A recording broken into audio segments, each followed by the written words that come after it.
Hello friends, welcome back to my YouTube channel Hema Siri lifestyle and kitchen ವ್ಲಾಗ್ಸ್ಗೆ ಸ್ವಾಗತ.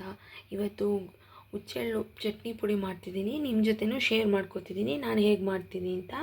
ನಾನೊಂದು ಬೌಲಷ್ಟು ಹುಚ್ಚೆಳ್ಳು ತೊಗೊಂಡಿದ್ದೀನಿ. ಸ್ವಲ್ಪ ಪ್ರಮಾಣದಲ್ಲಿ ಕಡಲೆಬೀಜ, ಕಡಲೆಬೇಳೆ, ಸ್ವಲ್ಪ ಬೆಲ್ಲ, ಕರಿಬೇವು ಸೊಪ್ಪು, ಇದು ಬ್ಯಾಡ್ಗೆ ಮೆಣಸಿನ ಪುಡಿ.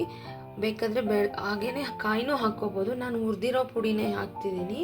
ಒಂದು ಗೆಡ್ಡೆ ಬೆಳ್ಳುಳ್ಳಿ, 1 ಸ್ಪೂನಷ್ಟು ಜೀರಿಗೆ, 1 ನಿಂಬೆಹಣ್ಣು ಗಾತ್ರದಷ್ಟು ಹುಣಸೆಹಣ್ಣು, ನೆಕ್ಸ್ಟು 1 ಹೋಳು ಕೊಬ್ಬರಿ ತೊಗೊಂಡಿದ್ದೀನಿ.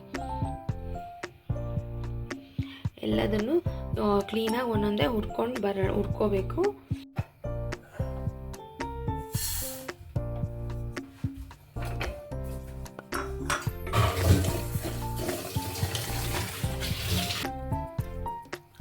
ಇದನ್ನು ಮಾಡಿ ಒಂದು 6 ತಿಂಗಳಗಟ್ಟಲೆ ಇಟ್ಕೋಬೋದು ಫ್ರಿಡ್ಜ್ ಇದ್ದರೆ. ಇಲ್ಲಾಂದರೆ 1 ತಿಂಗಳು 2 ತಿಂಗಳಂತೂ ಇದ್ದೇ ಇರುತ್ತೆ. ಕ್ಲೀನಾಗಿ ಹುರಿದು ಏರ್ಟೈಟ್ ಬಾಕ್ಸ್ಗೆ ಫಿಲ್ ಮಾಡಿ ಇಟ್ಟರೆ.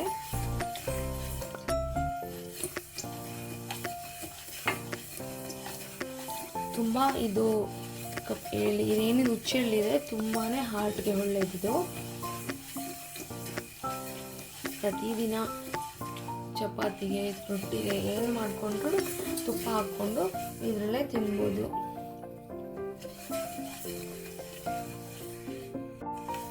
ನಾನು ಕಮ್ಮಿ ಉರಿ ಇಟ್ಕೊಂಡಿದ್ದೀನಿ. ಚಿಟಪಟ ಅಂತ ಸೌಂಡ್ ಆಗುತ್ತೆ, ಅಲ್ಲಿವರೆಗೂ ಹುರಿತಾನೆ ಇರಬೇಕು. ಅದು ಫ್ಲೇವರು ಬರುತ್ತೆ ಮತ್ತು ಸ್ಮೆಲ್ಲು ಅರೋಮಾನು ಚೆನ್ನಾಗಿರುತ್ತೆ. ಇದು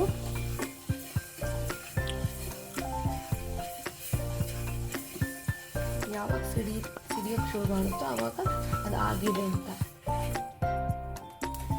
ಇದಾಗಿದೆ, ಸೌಂಡ್ ಬರ್ತಿದೆ. ಈಗ ನೆಕ್ಸ್ಟ್ ಬೇರೆ ಹುಡುಕೋಣ. ಚಿಟಪಟ ಅಂತ ಸೌಂಡ್ ಬರ್ತಿದೆ. ಮೇಲೆ ಎಣ್ಣೆ ಅಂಶನೂ ಒಂಚೂರು ಇಟ್ಕೊಳ್ಳುತ್ತೆ.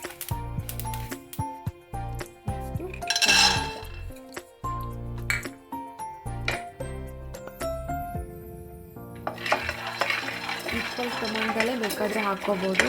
ನಾನು ಸ್ವಲ್ಪ ಪ್ರಮಾಣದಲ್ಲಿ ತಗೊಳ್ತಿದ್ದೀನಿ.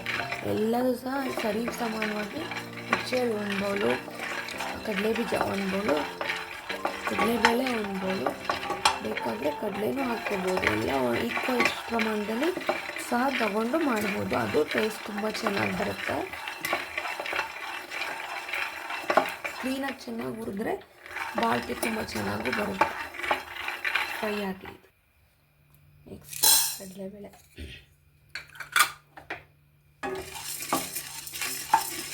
ಇದು ಗಮ್ಮನ ವಾಸನೆವರೆಗೂ ಫ್ರೈ ಮಾಡ್ಕೋಬೇಕು. ಒತ್ತಿಸ್ಲೂಬಾರ್ದು, ಯಾವುದೇ ಕಾರಣಕ್ಕೂ ಟೇಸ್ಟ್ ಹೋಗುತ್ತೆ. ದಪ್ಪ ತಳ ಇರೋ ಪಾತ್ರೆ ತಗೊಂಡು ಮಾಡಿಕೊಂಡ್ರೆ ಒಳ್ಳೆಯದು.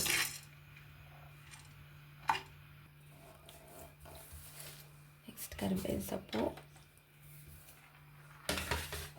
ನಾನು ಯಾವುದನ್ನು ಎಣ್ಣೆ ಹಾಕಿ ಹುರಿತಿಲ್ಲ, ಎಲ್ಲ ಡ್ರೈ ಆಗೇ ಹುರಿತಿರೋದು. ಕರಿಬೇವಿನ ಸೊಪ್ಪು ಬೇಕಾದರೆ ಸ್ವಲ್ಪ ಜಾಸ್ತಿ ಹಾಕ್ಕೋಬೋದು, ತುಂಬ ಚೆನ್ನಾಗಿರುತ್ತೆ. ಕಣ್ಣಿಗೆ ತುಂಬ ಒಳ್ಳೆಯದು. ನೆಕ್ಸ್ಟು ಬೆಳ್ಳುಳ್ಳಿ, ಹುಣಸೆಹಣ್ಣು. ಬೆಳ್ಳುಳ್ಳಿ ಬೇಕಾದರೆ ಇನ್ನೊಂದು ಗಡ್ಡೆ ಹಾಕ್ಕೋಬೋದು. ಜೀರಿಗೆ 1 ಸ್ಪೂನ್ ತೊಗೊಂಡಿದ್ದೀನಿ. ಇದೆಲ್ಲ ಆಯಿತು ನೋಡಿ. ಕೊಬ್ಬರಿ ಚೂರು ಹಾಕೋತಿದ್ದೀನಿ. ಇದು ಹಸಿ ಎಲ್ಲ ಹೋಗೋವರೆಗೂ ಹುರಿಬೇಕು. ಇಲ್ಲಾಂದರೆ ತುರಿದು ಸಹ ಹಾಕ್ಕೋಬೋದು. ಇದಾಗಿದೆ. ಇವಾಗ ಸ್ಟವ್ ಆಫ್ ಮಾಡೋಣ. ಎಲ್ಲ ಹುರ್ಕೊಂಡಿರೋದೆಲ್ಲ ಬೆರೆಸ್ಕೊಂಡು ಎಲ್ಲ ಆರ್ಕೊಂಡ್ಮೇಲೆ ಮಿಕ್ಸಿ ಮಾಡ್ಕೋಬೇಕು. ತುಂಬ ಇದನ್ನಾಗಲ್ಲ, ನಯಸ್ಸಿಗೆ ಮಾಡ್ಕೋಬಾರ್ದು.